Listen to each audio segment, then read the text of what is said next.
What if making the wrong choice was not a failure, but simply another avenue to progress the story?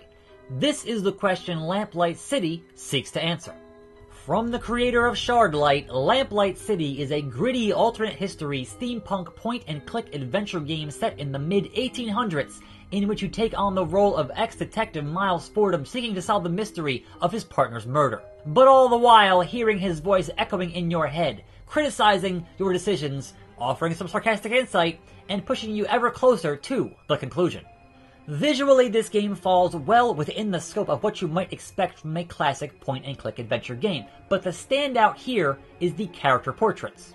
While some may take issue with the simplicity of talking heads on a black background, the focus here is more on what they are saying and the secrets they may be hiding. Because this game is fully voiced, so if you'd rather listen than read, they have you covered. In particular, the disembodied voice of your ex-partner Bill, that only Miles can hear, is used to read out loud what would otherwise be flavor text. This is a very clever way of handling a genre trope, and thankfully Bill has some of the best voice acting in the game.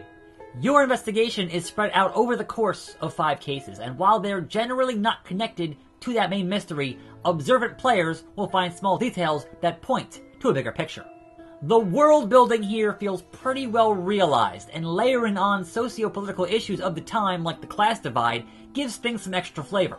However, don't expect to encounter the usual adventure game trappings, as you won't be managing a typical inventory or using verbs on objects, and the interactable puzzles are somewhat few and far between. Instead, you'll be engaging in conversations with the many colorful characters who inhabit the city of New Bretagne. Any interactables you do come across are completely context sensitive, and the pixel hunting is mostly kept to a minimum.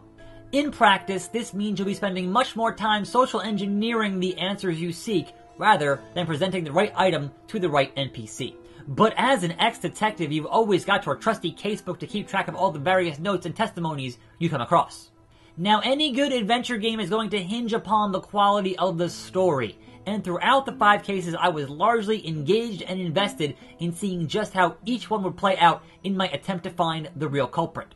The game does a rather good job of giving you just enough red herrings and false leads. You'll often find yourself with multiple suspects if you do enough digging. So if you only find yourself able to accuse one culprit, you haven't quite done your due diligence. It seems like everybody has got something to hide.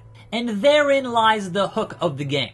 For if you accuse the wrong suspect, the game will continue on as if that was the right answer. These choices will then impact subsequent cases, as you'll find yourself encountering familiar friends or enemies depending on how you previously interacted with them. You could miss entire dialogue trees if you say the wrong thing to the wrong person, so at least try and be diplomatic. And in practice, I found this to be a rather refreshing idea for the genre. But what could have made it even more engaging is if the game actually removed your ability to save scum and forced you to live with the choices you've made.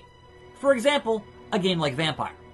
Understandably, that may have been an engine limitation, but if you've got a line of questioning you know will likely shut down an avenue of discovery, it is quite easy to simply save beforehand and then reload.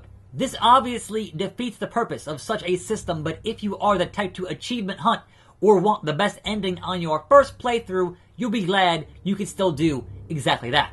In terms of length, the game took me about 9 hours to play through, though if you really wanted to see every permutation of how your choices would play out, I imagine it could take you a good bit longer. The beauty of the system, though, is that I rarely found myself stuck for more than several minutes, which in other adventure games can be a problem given how esoteric and complex they tend to be. But here, usually any problem can be solved by going back over your casebook and or talking to NPCs just one more time to see if they have more clues to move things forward. Overall, I found the game's ending a satisfying conclusion to the tale, though I did end up with the best one, so I may spend some time going back and seeing just how bleak things can get. After all, the game's concept is predicated on choosing your words carefully, living with the choices you make, and striving to solve these cases in some rather unfortunate circumstances. Which leads us to our final question. Who is the type of gamer that would enjoy this game? If you are a point-and-click adventure game fan looking for something that takes the genre in a different direction, Lamplight City might be exactly what you are looking for.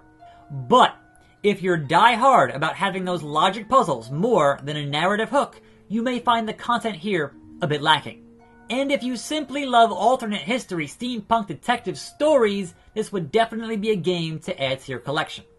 Lamplight City is out now on various PC digital storefronts for $14.99, and attackslug gives it an 8 out of 10.